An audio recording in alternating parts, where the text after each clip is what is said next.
nossa sociedade, enquanto sociedade de consumo, a gente pode dizer que é a primeira sociedade, né, que embarca nessa instância com esse vigor, com essa ideia de que precisamos consumir para existir. Se a gente pensar que é a primeira sociedade nesse sentido, a gente fica, talvez, numa ideia também super patologizadora, né? E isso a gente tem visto muito, de que consumir passou a ingressar numa ideia de erro, numa ideia de que, vamos destruir o mundo, a gente está indo para um discurso e para um símbolo, eu vou dizer assim, né, de que vamos engolir o mundo. Né? O mito de criação do caos está muito presente, a gente vê assim, né? Esse devoramento aí, materno. Vamos voltar para Gaia vai nos devorar. E quando a gente pensa em psicologia analítica, ela se debruçou muito sobre o tema dos arquétipos. É um conceito, na verdade, muito elaborado. Ele dá uma falsa impressão de que a gente compreende à primeira vista. É até difícil de explicar, porque sintetizar é um empobrecimento sempre, né? Mas a gente tenta.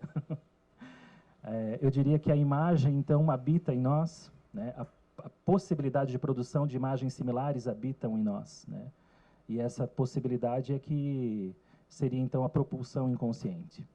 E essa imagem, ela agrega, ela junta, ela, de uma certa forma, organiza, né, a forma de olhar e de estar no mundo. Então, ela se projeta, a gente pode dizer assim, né?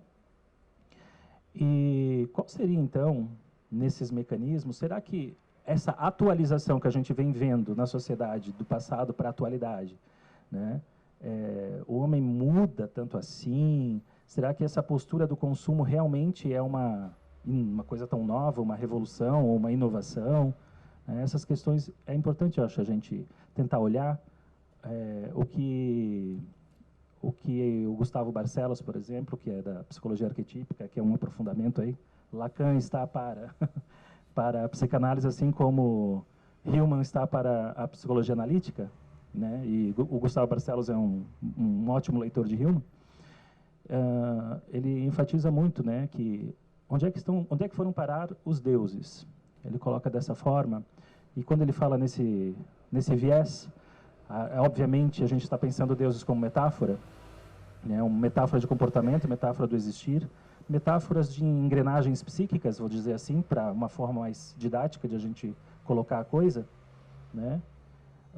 E aí a gente vê, por exemplo, o consumo mais Áries ou mais Vênus, endereçado à beleza, à sensualidade, né? Ou endereçado à conquista, ou ao trabalho, ao difícil, à parcela, ou acúmulo, né? Então, são vários os vieses possíveis de se pensar consumo, e se a gente também pensar que é no desdobramento do nosso estar no mundo que a gente consegue recolher projeções, então não importa tanto assim se a sociedade, importa talvez seja uma palavra errada, mas independente de qual vai ser a visão de mundo estabelecida, o paradigma estabelecido, ali estará a psique. E ela precisa ser olhada, né? Então, aí a gente entra num termo que a psicologia analítica ela usa muito, né, como um fator talvez principal de elaboração, que é o relacionar-se. Relacionar-se com o inconsciente é recolher projeções, né? É dialogar mesmo com as imagens que a gente enxerga lá do lado de fora.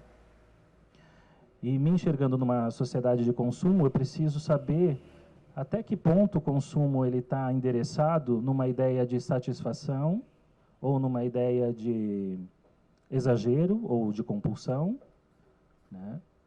Então, mas ali há a psique. Se ali está a psique, não dá para eu achar que eu tenho soluções mágicas que vão lidar. Eu vou me ausentar da sociedade do consumo se, né?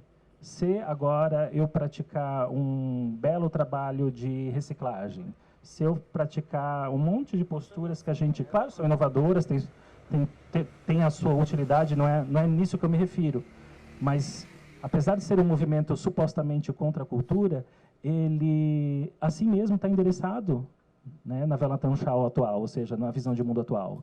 Então, a gente vai ter lojas especializadas em reciclagem. A gente vai ter lojas especializadas no vegano e assim por diante. Ou seja, apesar de a gente sempre tentar furar, né, a lógica, a gente volta para ela, porque ela está aí. Né? E se ela está aí, parece-me mesmo que o jeito é se relacionar com ela.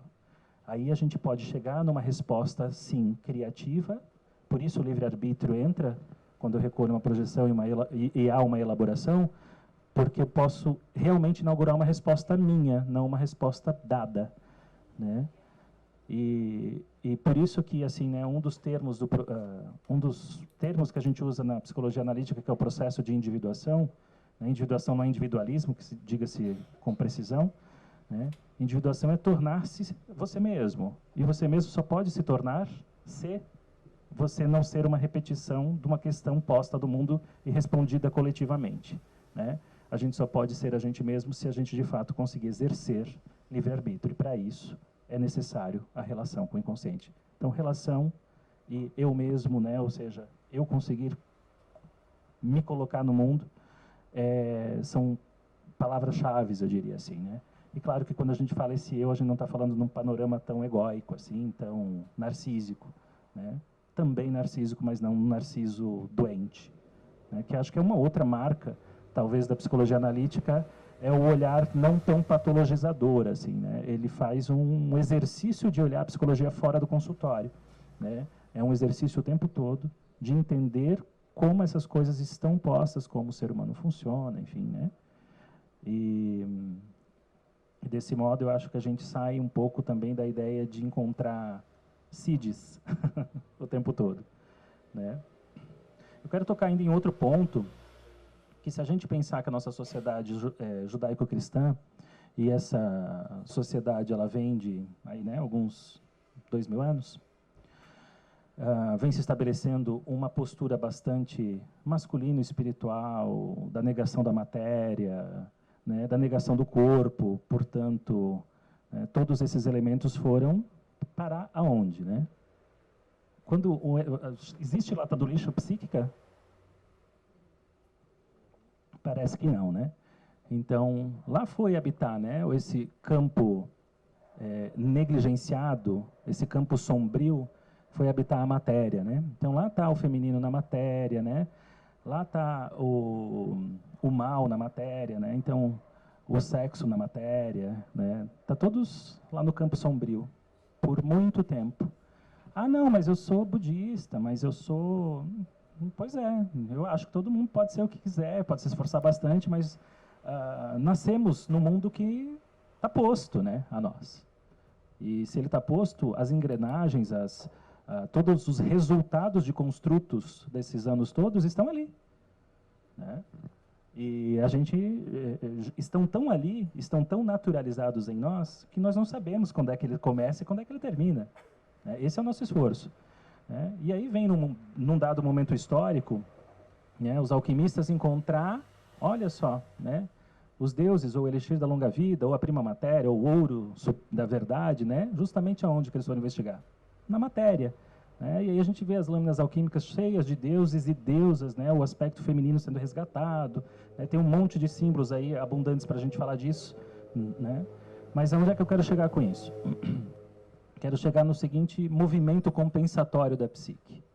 Ao negligenciarmos toda essa maré, né, que deveria estar tida em relação, não, ela foi afogada lá no inconsciente, e agora está retornando, né, num movimento de força brutal, certo? Então a matéria está vindo, vamos dizer assim, ao nosso encontro agora.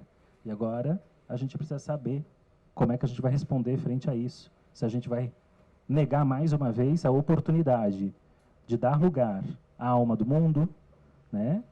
Ou se a gente vai se relacionar com ela. Então, talvez, se a gente só for pelo frenesi de colocar o consumo como uma doença, consumismo, né? Aí eu acho que a gente vai perder a oportunidade também. A oportunidade da nossa época, né?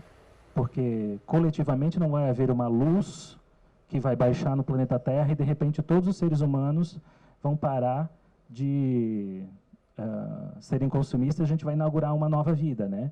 A gente até podia esperar esse salvador, mas ele certamente não virá lá de cima. Ele pode vir de dentro. E se ele vem de dentro, é um trabalho individual.